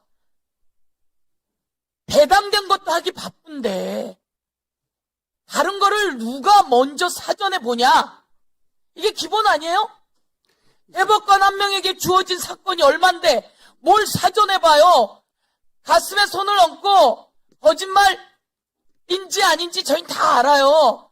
왜 국회의원들이 이런 얘기를 계속 하겠어요? 박영재 대법관을 믿었어요. 그런데 박영재 대법관이 주도해서 윤석열 편을 들고 한덕수 편을 들고 그리고 이재명이라고 하는 더불어민주당의 대통령 후보를 날려버릴 결심을 한 거 아닙니까? 이거 꼭 물어보고 싶었어요. 그런데 여러분을 꽁꽁 숨겨놓고 나오지 않은 거예요. 오늘 박영재 대법관이 이야기한 내용을 보면 말투, 표정 모두 다 해서 사전에 읽었습니다는 거짓말로 확인하는 걸로 하겠습니다. 두 번째, 종이 기록으로 보게 되어 있는데 전자기록으로 그게 왔습니까? 지금 이제 형사도 전자소송으로 이행하는 단계입니다. 그 과정 이행하는 단계이지 전자소송으로 전자기록으로 왔어요, 안 왔어요? 그땐 불법이에요? 저희는 왔어요, 안 왔어요? 전자기록으로 다 왔습니다. 전자기록으로 왔으면 그 전자기록 온 거를 어떻게 열어봤어요? 그건 열어볼 수 있게 돼 있습니다. 어디서 어떻게 열어봤냐고요? 그럼 컴퓨터로도 다 열어볼 누구 컴퓨터로요? 각자 자신의 컴퓨터로 자신의 컴퓨터로 열어볼 수가 있어요? 열어볼 수 있습니다. 지금 그것도 역시 일반적인 경우를 말씀드리는 겁니다. 아니까 저기 우리 그 대법관이 그걸 열어봤냐고요? 네, 직접 열어봤냐고요? 저도 열어봤습니다. 열어봤어요? 그럼 그 기록 가지고 올 수 있어요? 지금은 가져올 수가 없습니다. 이미 기록은 다 내려갔습니다. 뭘 내려놔요? 그 기록은 다 들어있죠? 제가 그러면 그 기록을 열어볼 때 본인 컴퓨터로 들어와요, 그게? 열어볼 수 있습니다. 그러니까 열어봤어요? 저는 위증인지 아닌지 확인합니다. 네, 열어봤습니다. 열어봤어요? 그러면 그거를 비서실에 있는 사람들 컴퓨터를 통해서 들어오는 겁니까? 제가 그 과정은 정확하게는 모릅니다. 그러니까 모르잖아요. 왜냐면 내가 확인을 했거든. 확인을 했는데 비서실에서 그걸 열어준 적이 없다는 거예요. 그리고 그건 들어오지 않고 그럼 그건 어떻게 들어오냐? 다른 방식으로 본다는 거예요. 그 일반적인 민사 전자소송 보는 거하고 비슷한 방식이라고 생각하시면 됩니다. 그 방에 민사 연구관이 있죠. 그렇지만 형사 연구관이 있어요, 없어요? 대법관으로 계실 때 그 방에 형사 연구관이 있어요, 없어요? 대법관실마다 전속 연구관이 2사람씩 있습니다. 전사 연구관이 2사람 있는데 형사예요, 민사예요? 민사, 형사, 행정 다 담당을 합니다. 형사는 어디에 있어요? 그 대법관실에 같이 있어요? 아니죠? 대법관실 같은 방을 쓰고 있습니다. 제가 들어가서 봤는데 가서 누가 이 자료를 줬느냐라고 물었더니 의원님 전 민사라서 모릅니다. 민사는 여기에 있습니다. 형사는 여기에 있지 않습니다라고 얘기하는 걸 우리가 대법관실에 가서 다 물어봤는데 왜 거짓말을 하세요? 그렇지 않습니다. 아마 연구관이 아니라 주무관의 경우에는 연구관을 만났는데 무슨 소리를 하는 거예요? 연구관은 민사, 형사, 전속 연구관은 민사, 형사, 행정. 자, 종이 기록으로만 보게 되어 있는데 종이 기록으로 봤어요? 전자소송 기록으로 봤어요? 봤어요, 안 봤어요? 그 내용을 7만 페이지 봤어요, 안 봤어요? 자, 위증인지 아닌지 다시 묻습니다. 제- 7만 페이지 봤어요? 안 봤어요? 예, 의원님, 제가 사실은 아까 그 비슷한 질문을 받고 답변을 드린 게 있습니다. 상고 이후에 당부에 필요한 범위 내에서 기록을 봤다고 말씀드렸습니다. 자, 그러면 여러분은 대한민국의 대선 후보인 이재명 후보예요. 그렇죠? 그리고 2심에서 요목조목 다 무죄 났어요. 그래요, 안 그래요?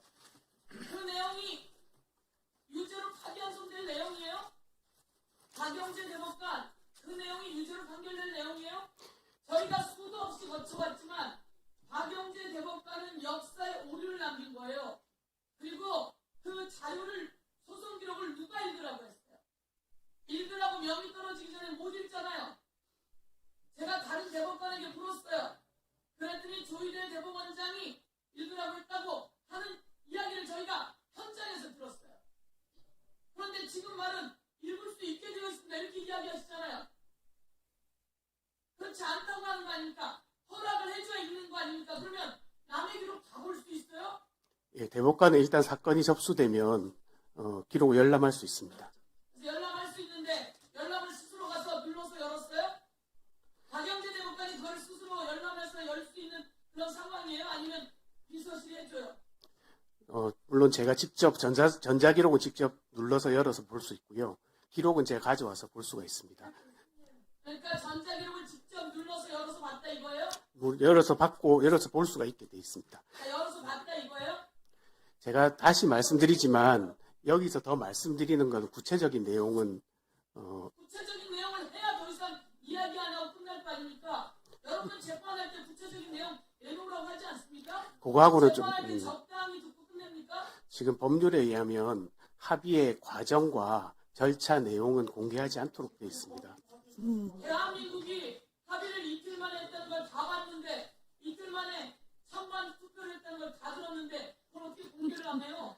대한민국 사람이 누가 그걸 믿겠습니까? 지금 이제 말씀드리자면 이 사건은 전압 심리기일이 정해지기 전에 사건 접수와 동시에 판결에도 나와 있습니다.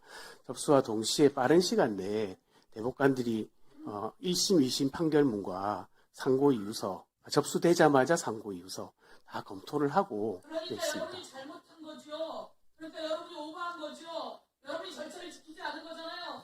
다른 때도 그렇게 해요? 실제로 예전에 국정농단 사건 그리고 이제 원세훈 사건의 경우에는 접수하자마자 전 대법관이 전원합의 심리를 전제로 기록을 본 것으로 알고 있습니다. 그렇게 알고 있는 거고 이건 대선을 앞두고 있는 거 아니에요? 예, 대선을 앞두고 있는 거고 이 시에서 다 무죄 나온 거 아니에요? 사건 다 주식 재판부와 소부에서 논의했잖아요. 하다가 전원합의체 심의 해부했잖아요. 왜 거짓말하시는 거예요? 의심합니까? 저희가 가지고 있는 자료에 기초해 보면 이 사건과 같은 방식으로 심리된 것이 그러한 사건들이 있다고 알고 그 있습니다. 사건은 그렇지 않다고 지금 이야기하시잖아요. 대법관을 믿고 따르려면 국민의 생명을 맡기는 건데 당신들은 그렇게 거짓말하시고 그렇게 남의 목숨을 그렇게 함부로 날리시고 대한민국의 더불어민주당의 대선 후보를 날릴 작정을 했던 거 아닙니까? 거기서 여러분이 작당을 하고 모의를 했던 거 아닙니까? 그런데 이것을 법원행정처장으로 다시 와서 이렇게 하시면 반성하고 그리고 온 세상에 공개해야 되는 거 아닙니까? 그게 아무리 돌아가도 맞는 일입니까? 맞지 않잖아요. 맞지 않다고 이야기하셔야 정의로운 거 아닙니까?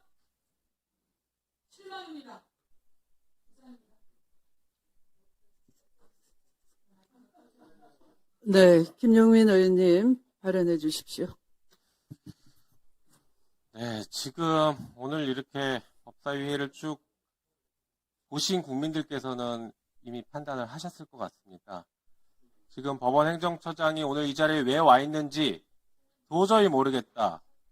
그리고 답변 태도나 이 현재의 상황을 인식하는 그 인식 수준이 국민의 눈높이에는 전혀 맞지 않는다라고 생각합니다. 그래서 오늘의 결론은 저희는 이 법사위는 적어도 박영재 법원행정처장을 인정할 수 없다라고 볼 것입니다. 조희대 대법원장은 신속하게 인사 다시 하시기 바랍니다. 이거 지금 국회와 한번 싸우자고 하는 겁니까? 법사위와 싸우자고 하는 겁니까? 어떻게 이런 인사를 하고 한마디 사과가 없습니까? 위원장님, 여기에 대해서는 우린 단호한 조치를 취해야 되고 단호한 입장을 취해야 된다고 생각합니다. 그리고 국민의힘 의원들 질타 안 할 수가 없습니다. 지금 법원 하루 종일 법원 방탄하고 이제 나가버렸지 않습니까? 이분들 도대체 무슨 얘기를 하고 있었습니까? 법원을 계속 옹호만 하고 있습니다. 국민의 눈높이에 맞지 않고 국민 주권을 침해하려고 했던 그 중차대한 사건에 대해서 법원의 판결에 대해서 왈가왈부하지 마라 라는 형식적인 논리, 해괴망측한 논리로 계속 퉁치고 넘어가려고 합니다. 이런 식으로 시간 끌고 넘어가려고 하는 것, 그 저희가 무엇인가 생각 안 할 수가 없습니다. 지금 법원에서 국민의힘 이쪽에서 배출한 대통령과 국무위원들, 그리고 이쪽에서 배출한 국회의원들 싹 다 재판받고 있지 않습니까? 내란이 인정되고 내란이 확정되면 내란 정당 해산될 테니까 지금 겁먹어서 법원 앞에 바짝 엎드린 거 아닙니까? 법원 행정처장 우리 잘 봐주세요. 지금 이러고 있는 거 아닙니까? 이게 법사위가 지금 그런 장이 돼버렸습니다. 국민들께 너무 부끄럽습니다. 지난 5월 1일 전원합의체 판결은 대통령 바꿔치기 시도입니다. 조이대에 의한 국민주권 침해라고 우리가 계속 주장했지만 실제 그 작전에 국민의힘이 조응했지 않습니까? 자기들이 뽑은 대통령 후보 김문수를 갑자기 한덕수로 교체하겠답니다. 느닷없이. 그것이 바로 대통령 바꿔치기 하려고 했던 그 작전 같이 모의하고 실행했던 거 아닌가요? 국민들은 그걸 의심하고 있습니다. 그 의심했던 그 상황에 지금 핵심 주범이 지금 법원 행정처장이에요. 그럼 이 자리에 왔으면 적어도 오늘 거기에 대해서 해명을 해야죠. 해명 안 할 거면 왜 합니까? 저는 그래서 이 문제는 우리가 더 심각하게 바라봐야 될 것 같고 법원 행정처장으로 인정할 수 없다고 생각합니다. 네, 수고하셨습니다.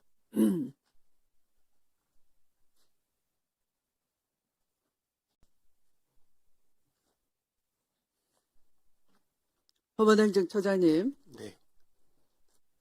아까 판결을 승복해야 된다라고 하셨죠? 네, 판결 이 승복합니다. 확정된 판결에 대해서는 승복을 해야 네, 확정된 판결 승복합니다. 그러면 재심 제도는 왜 있습니까? 법률을 고쳐서 형사소송법이나 민사소송법의 재심 재판 없애버릴까요? 입법 발의해서 행정처장님의 말이 진리이시면 없애버릴까요? 해제해야 될까요? 그 재심 제도를. 재심은 그럼 왜 있습니까?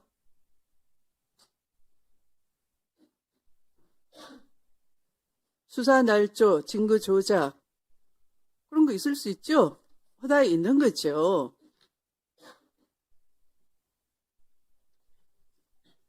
(2005년)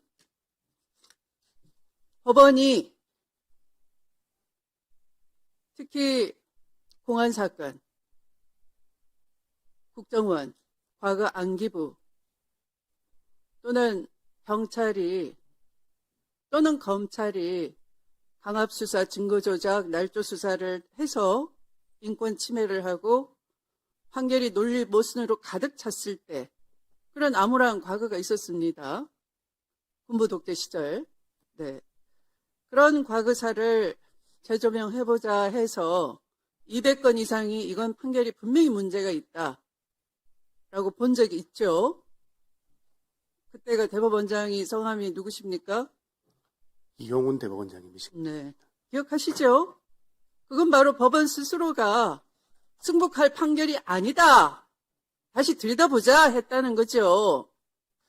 그런데 그 1호 사건이 제일동포에 대한 간첩 조작 사건이었어요. 서아무개신데 안타깝게도 너무 억울해서 2021년까지 병마를 짊어진 채로 일본까지 가서 겨우겨우 증거를 찾아내고 재심 신청 자료를 제출했지만 한 번도 부르지 않고 기각했다는 겁니다. 저는 제주 4.3 사건 1948년에서 54년 사이에 일어난 사건인데 법무부 장관으로 있을 때 직권재심을 명했습니다. 직권으로라도 살펴야 되는 거 아닙니까? 고인이 됐더라도. 하늘에서도 영혼마저 억울하다면 자유롭게 해줘야 되는 게 사법부 역할 아니겠습니까? 그런데 그걸 그렇게 병마와 싸워가면서 겨우겨우 간신히 사라지고 흩어진 증거들을 모아서 재심 신청을 했더니 기록만 보고 기각한 판사가 있었습니다. 누군지 알려드릴까요? 이영훈 대법관 시절에, 대법원장 시절에 240건 이상 부끄러운 사법 역사를 청산하자. 이거는 우리가 자체로 살펴보자라고 했는데 그 1호 사건 기각한 판사가 누구겠습니까? 보니까 우리 행정처장님하고도 같이 근무연이 있네요. 2012년에서 2015년 사이에 박근혜 정부 시절인데요. 중앙지법에서 같이 근무했네요. 대법원의 재판연구관으로 데리고 있었네요. 누구겠습니까? 바로 지난주에 김건희 도이치모터스 사건 포괄 일제를 마음대로 수개의 죄다라고 공소시효 다 지났다고 우기고 통정매매라고 공무원들의 재판에서 인정했던 사실관계마저 부정하고 어거지 판결한 우인성 판사입니다. 이 정도 되면 우인성 판사가 우리 법원 행정처장님하고 같은 계보라고 해도 되겠습니까? 저는 우인성 판사님하고는 면식이 없습니다. 면식이 없습니까? 이건 어떻게 생각하세요? 제가 지금 드리는 아까 인혁당 판결에 대해서 그런 이상한 답변을 하셨는데 이영훈 대법원장께서 법원 자체적으로 다시 들여다보자 한 과거사 판결들에 대해서는 어떻게 해야 될까요? 어떤 대책을 갖고 계십니까? 행정처장님 정도 그 자리에 중책을 맡으시려면 이런 것에 대한 최후의 보루로서 역할을 못한 데 대한 대책을 갖고 오셔야 되는 겁니다. 예, 저도 이제 아까 취임사에서 말씀드렸던 것처럼 사법부가 잘못한 부분에 대해서는 찾아내서 아니 찾아줬어요. 예, 그런데 매장한 겁니다. 그걸 개선 매장한 지 20년 지났습니다. 그 사이에 많은 사람들이 죽었어요. 억울하게. 이런 소리마저 지금 윤석열 정권이 내란을 저질러서 성공하고 사법부가 엄호하고 그랬다면 이런 소리 나왔겠습니까? 저 같은 사람이 여기 있는 사람들이 살아있겠습니까? 여인형 리스트에 다 들어가서 지금쯤은 귀신이 돼서 구천을 떠돌겠죠?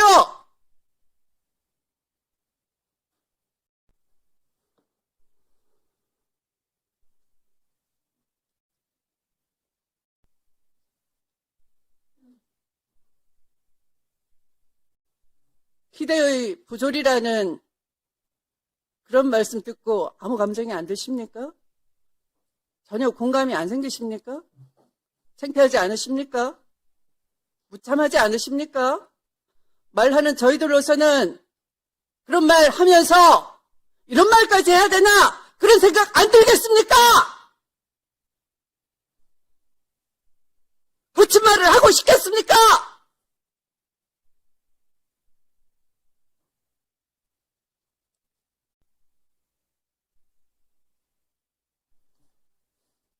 법원 행정처는 도대체 왜 있는 겁니까? 끼리끼리 사법시험 우수한 성적으로 붙고 편한 근무처 발령받고 판례 연구 모임 하면서 지식 자랑하시고 좋은 보직 받으시고 출세하고 대법관 되고 서로 선후배 돼서 끌어주고 밀어주고 좋은 로펌 가고 그렇게 하는 산실로서의 법원 행정처입니까? 국민에 대한 책무는 전혀 없습니까? 법원의 부끄러운 역사에 대해서 어떻게 해야 되겠다는 방책은 없는 겁니까?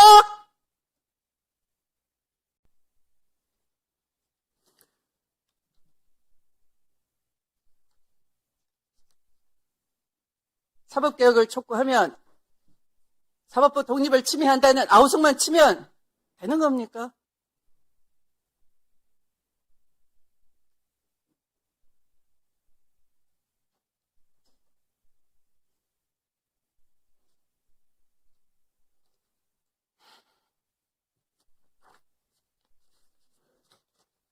행정처장님이 자발적으로 물러나지 않으시면 우리는 청문회를 해보겠습니다. 적격인지 아닌지 살펴보기로 하겠습니다.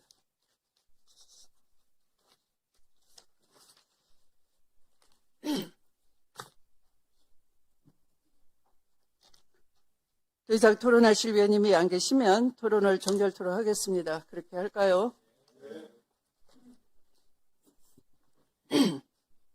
다음은 의결할 순서입니다만 국회법 제58조 제5항, 제66조 제3항 및 제79조 2 제3항에 따라 축조 심사 및 비용 축에서 생략 의결을 하도록 하겠습니다. 그러면 오늘 의결할 법안들에 대해 축조 심사 및 비용 축에서 제출을 생략하고자 하는데 이의 없으십니까? 네, 가결되었음을 선포합니다. 의결하도록 하겠습니다.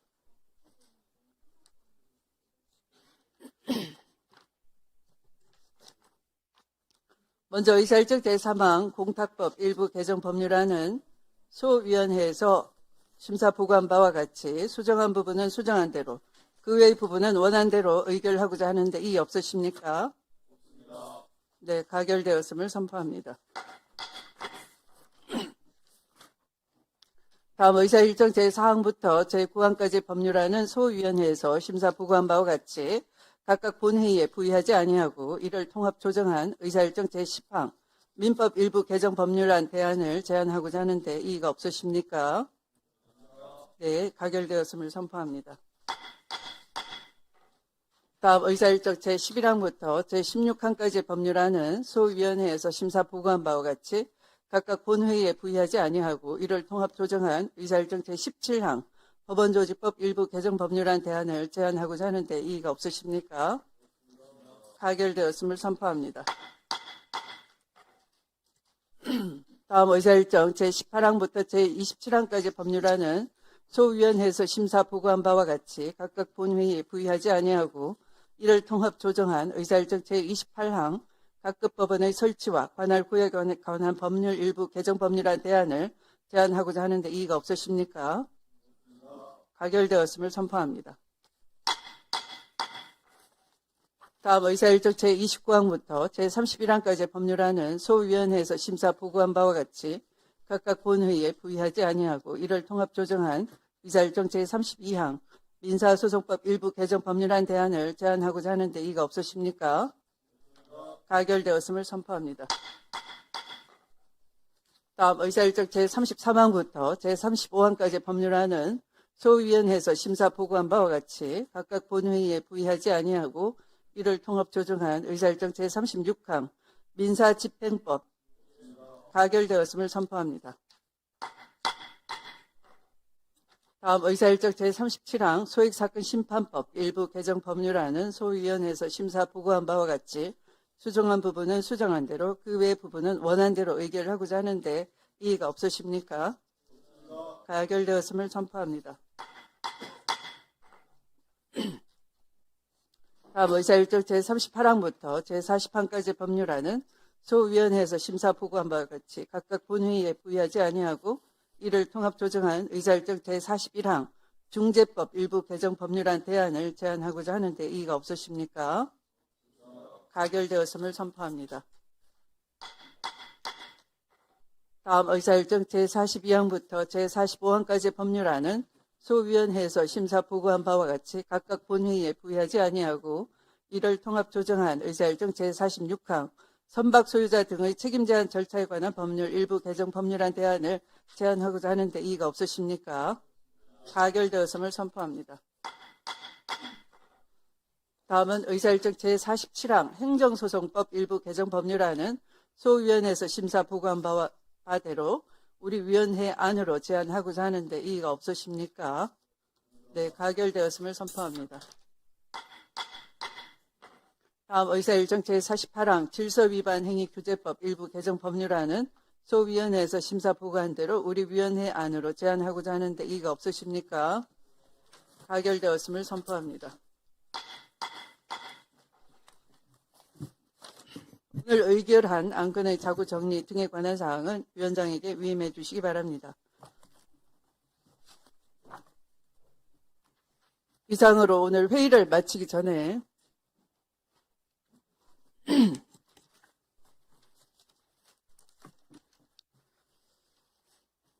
법원 행정처 인사를 다시 할 필요성을 제기한 김용민 의원님의 의견은 아마 다수 국민이 동의할 것입니다. 법사위의 이해관계 또는 지금 대통령이신 분은 한 분의 이해관계를 반영한 것이 아닙니다. 대통령 바꿔치기 시도였다라는 것에 대해서 아마 정치적 발언이다 이렇게 오해하실 수 있습니다. 역사를 한번 상기시켜 드리겠습니다. 우리는 1956년, 1948년에서 8년이 지난 시점에 정권 교체를 할 뻔했었습니다. 아마 정권 교체의 전통이 있었으면 5.16 군사 쿠데타도 전두환 광주 5.18도 또는 4.19까지도 안 일어났을 수 있을 것입니다. 그때 정권 교체가 안 이루어졌던 이유는 바로 해공 신익희 선생이 대선 직전에 급서를 하셨기 때문입니다. 안타깝죠. 리더는 참으로 중요한 겁니다. 이것은 심장마비의 급서기 때문에 어쩔 도리가 없는 것이죠. 4년 지나서 또 대통령 후보가 있었는데요. 저는 이분을 제주 4.3을 굉장히 끔찍한 방법으로 토끼 사냥하듯이 사람을 많이 죽인 명령을 내리셨기 때문에 좋아하지는 않습니다. 그러나 당시에 다수 정권 교체를 바라는 국민의 희망이었고 바로 그분이 유석 조병옥 박사이십니다. 그분이 1960년 2월에 심장마비로 또 그분도 미국에서 사망하셨어요.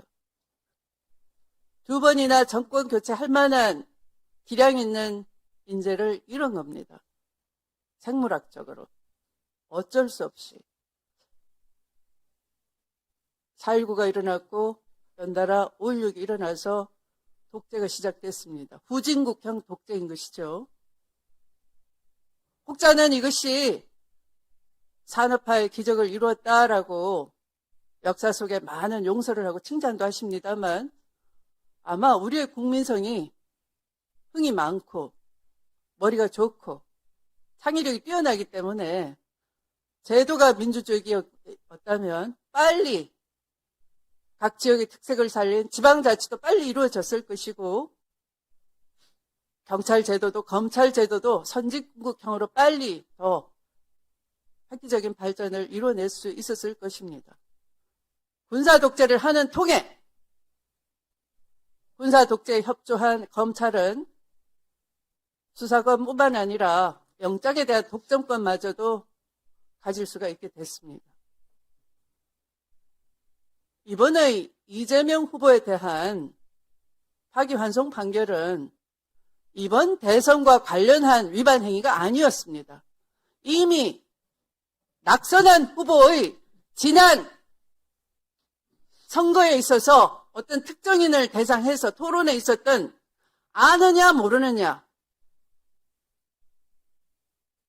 그 사업이 비리 사업인지 아닌지도 밝혀지지 않은 가운데 경쟁 후보가 대장동 사업이 비리다라고 낙인을 찍으면서 어떤 특정인을 내세워서 그 사람을 알아 몰라 인식을 가지고 판단을 하신 거예요. 그걸 대법관 주심으로서 법률 문제라고 우기십니다. 저도 판사입니다. 그러나 그것은 사실 인식에 관한 문제입니다. 사실 문제입니다. 법률 문제가 아니에요. 법률심에서 마음대로 할 수 있다라고 하시는데 사실 인식에 관한 판단이 문제고 사실 문제입니다. 굳이 따지자면. 그런데 그걸 지난 선거에 있었던 인식의 문제, 토론에 있었던 문제 가지고 급히 서둘러서 이례적으로 온갖 내규를 다 어기시고, 그 내규 왜 있는 겁니까? 사법부 독립을 인정하기 때문에 있는 겁니다. 그런데 그 독립된 권한마저도 정적 사례를 위해서 남용을 하신 거예요. 그래서 그것도 4월 4일 헌법재판소가 내란을 극복할 수 있도록 현직 쿠데타 내란 대통령을 파면을 선고하고 치러지는 그런 비상한 시기에 국민 주권을 회복하는 시기에 선택권을 박탈해버리려고 시도한 겁니다. 그때 만약 파기환송 판결 즉시 환송받은 판결에서 자격 박탈할 수 있는 선고형이 내려졌더라면 우리는 후보 없이 선거 치르는 거예요. 바로 이승만 독재가 가능했던 것처럼 내란범이 사실상은 상황 정치하면서 김문수가 됐던 한덕수가 됐던 꼭두각시 내세워가지고 독재로 갈 뻔했던 겁니다. 그걸 지금 모르시겠다고요? 그걸 이해해달라고요? 그냥 이게 단순히 대선 개입입니까? 역사를 알려드리는 겁니다. 그래서 또 한 번의 신익희, 또 한 번의 조병옥처럼 이재명이 없는 선거였더라면 그냥 이재명 개인이 대통령 되고 말고 떠나서 우리는 극복할 수 없는 독재의 길로 쉽게 빠져드는 겁니다. 그래서 사법정의 회복은 이루어질 수 없는 거였어요. 아까 이용훈 대법원장님 말씀 드렸는데, 그럼 또 수백 건, 수천 건이 억울한 사건이 또 생기는 겁니다. 그걸 승복하라라고 말씀하실 자격이 없으신 겁니다.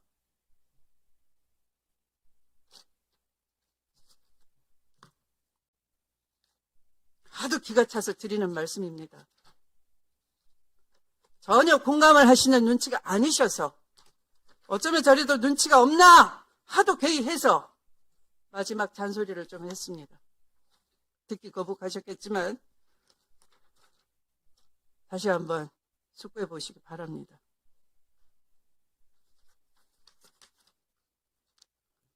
그러면 오늘 회의를 마치도록 하겠습니다. 위원님들 수고 많으셨습니다. 기관장님들과 관계 공무원 여러분들께서도 수고하셨습니다.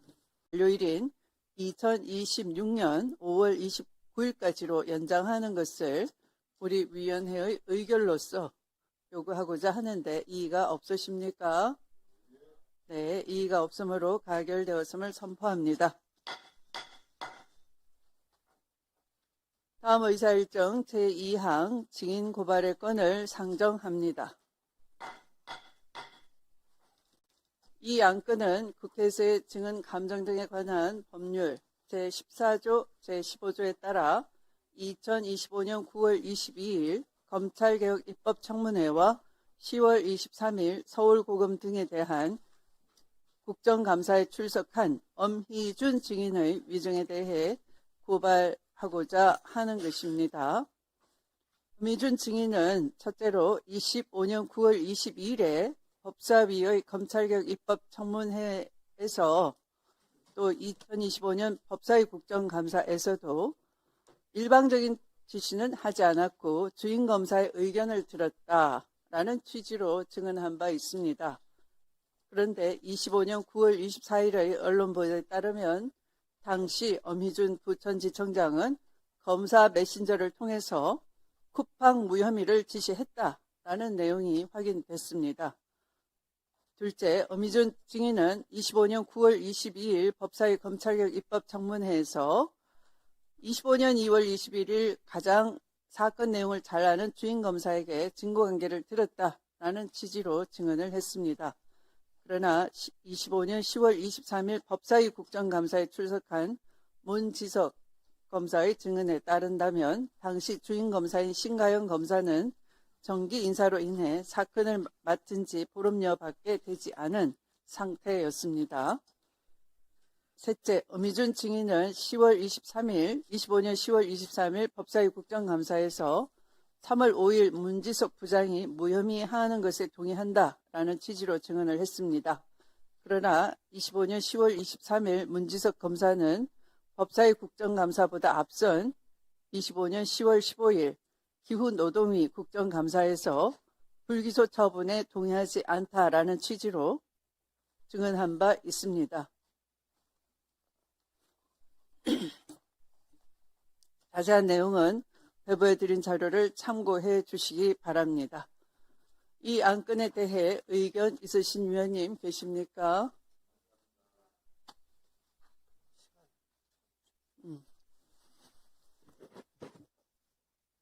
네, 신동욱 위원님 3분간 하겠습니다.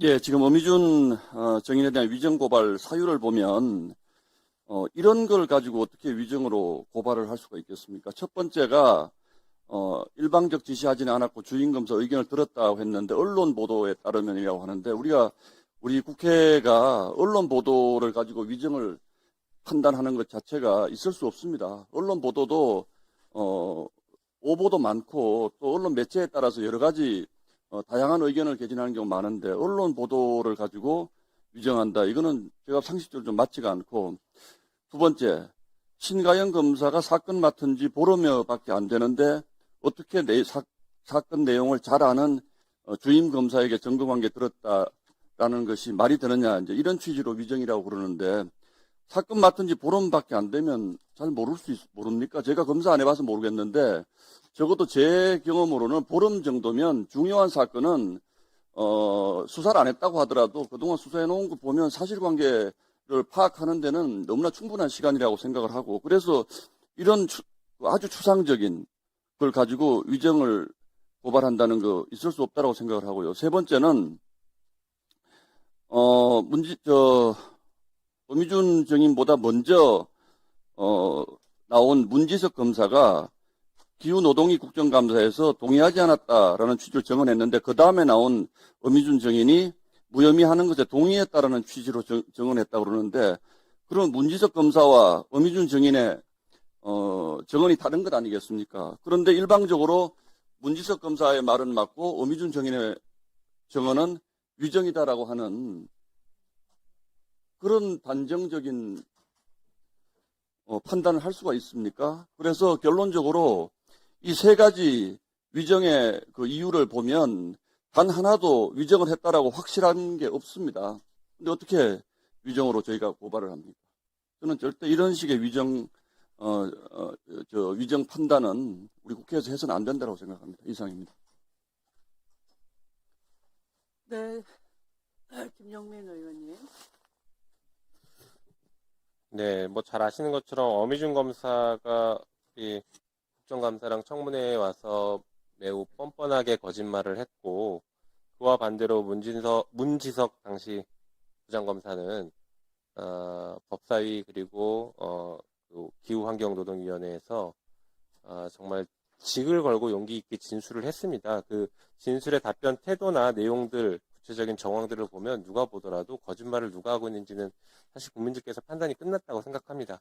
거기에 대해서 그렇게 말씀하시니까 한두 가지 좀 반박을 좀 해드리자면 첫 번째 내용이 그 신가영 주임검사에게 무혐의 지시했다라는 것이 언론 보도 하나만 가지고 어떻게 무혐의 지시했다 안 했다를 판단할 수 있냐라고 하셨는데 당시 문지석 검사의 증언도 있었습니다. 그때 제가 질의했던 것으로 기억하는데 내부 메신저에 여러 가지 사건에 대해서 사건명과 결론들이 나온 그런 내용들이 있었죠. 그 중에 하나가 쿠팡 무혐의였습니다. 그래서 그 신가영 검사가 지시받았다라고 하면서 주고받았던 그 메신저 내용에 여러 가지들이 다 그 지시받은 내용대로 다 결론이 났습니다. 그래서 이 쿠팡 무혐의도 지시받은 것으로 사실상 확인이 되고 정황상 분명해 보이고 문지석 검사 역시 그와 같은 취지로 얘기를 하고 있기 때문에 이것은 충분히 위증으로 우리가 처벌할 수 있는 고발할 수 있다라고 봅니다. 그리고 그 사건 맡은 지 얼마 안 됐다라는 그 관련해서는 사실 이 사건에서 원래 주인 검사가 다른 데로 지금 발령 받아서 갔죠. 그리고 신가영 검사는 새로 인사 발령 받아서 왔는데 기록 자체가 6, 7건으로 굉장히 두껍습니다. 이거 다 증언에 나왔던 얘기입니다. 굉장히 방대한 양의 기록을 다른 사건도 다 있는데 보름 만에 이 사람이 보고 가장 잘하는 사람이다 라고 평가할 수 없고 오히려 그 당시에는 문지석 검사가 제일 잘 알고 있었죠. 이 사건을 부장검사로서 계속 다루고 있었기 때문에 그래서 이제 그 부분이 허위로 저희가 판단할 수 있다는 부분이고 마지막 부분은 이거 너무 명백하지 않습니까? 문지석 부장이 무혐의하는 것에 대해서 동의했다라고 허위로 증언을 하고 문지석 검사는 거기에 대해서 난 동의한 적 없다. 그리고 이 자리에서까지 계속 동의하지 않았다고 끝까지 지금 나와서 다투고 있는 것이 그 진정성, 그 신빙성 이런 것들을 보면 어미준이 거짓말하는 것이 명백하다고 보입니다. 그래서 이것은 저희가 고발을 하고 그러면 이게 수사가 진행되면 수사기관에서 그 혐의 유무에 대해서 명확하게 판단할 수 있을 거라고 생각됩니다. 이것은 사실 우리 국회에 특히 법사위에 건의와도 문제가 됩니다. 이 법사위에서 나와서 함부로 위증하면 된다라는 그런 선례를 절대 남겨서는 안 되기 때문에 고발해야 된다고 생각합니다. 네, 나경원 의원님. 사건은 우리 의원님들 잘 아시다시피 쿠팡 그 퇴직 근로자에 대한 퇴직금에 관한 무혐의 처분부터 시작하는 겁니다. 이 무혐의 처분은 어미준 검사가 있는 부천지청에서만 이루어진 것이 아니라 다른 청에서도 무혐의 처분을 했습니다. 그런데 왜 어미준 검사만 문제를 삼느냐? 이거는 결국 이재명 대통령 사건 수사한 수사검사에 대한 보복 아닌가 하는 의심을 들게 하는 것입니다. 또 하나 문제는 이 쿠팡 노조 문제를 이 쿠팡 죽이게 하는 것 중에 하나가 쿠팡이 이번에 뭐 정보를 유출하고 침해된 부분에 있어서 그 책임을 묻는 것에 대해서는 저도 100% 동의합니다만 이 새벽 배송 금지부터 시작해서 실질적으로 쿠팡 죽이기를 통한 이것이 민노총의 비위 맞추기 아니냐 이런 의심 또한 듭니다. 또 세 번째는 이러한 결과가 결국은 한미 간에 굉장히 불편함을 초래할 수 있다는 부분에 대한 걱정도 말씀드립니다. 지금 증인을 고발하겠다는 이유는 사실은 두 사람의 증언 중에서 누구를 믿느냐의 문제인데요. 결국 문지석